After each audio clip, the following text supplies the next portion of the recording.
Hello everyone, good morning. Life update pala sa akin. Ayan, sobrang haggard. Meron pala kami nabili na white noise guys. And so far, masarap naman ang tulog ni Daddy Devin and ni Mommy Beng. Si baby, ewan ko sa kanya. I hope he as well. So maganda ang weather guys. At paglabas ko, nakapaglaban na si Devin and nag-chill sila ni Sanjay. In fairness, no? Upgrade.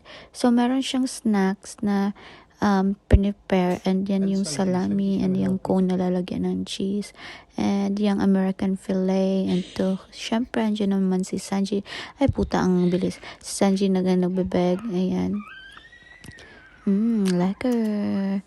Ayan pala yung salami na gustong gusto ko guys. Hindi ko yun ay, ang baby. Wait lang guys kasi umiiyak ang baby. So yan yung salami na gustong gusto ko na hindi ko makakain nung pregnant ako since raw meat siya. And ayan, ginagaya ko ni Devin paano daw ako mag-voice over. Pero hindi naman ako palagi nag-voice over. Paminsan-minsan lang pag bet kong a day in a life, yung mga mini vlog. Siguro sa mga nakikita niya or narinig niya sa mga vlog na napanood ko. And ayan yung mga laro na kinakaadikan niya naman, and hindi ako makapanood ng K-drama. Sobrang haggard ko na guys. Wala talaga akong time sa akin sarili kasi sobrang busy ko kay baby. And siya naman is bagong ligo siya kasi need niya yan. Nag-work siya.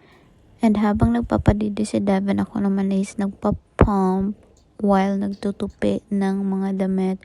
And yeah, yan yung aming kaganapan ngayong araw ng Sunday. And papatulugin ko na si baby and ako matutulog na rin. Good night guys. Salamat sa panonood.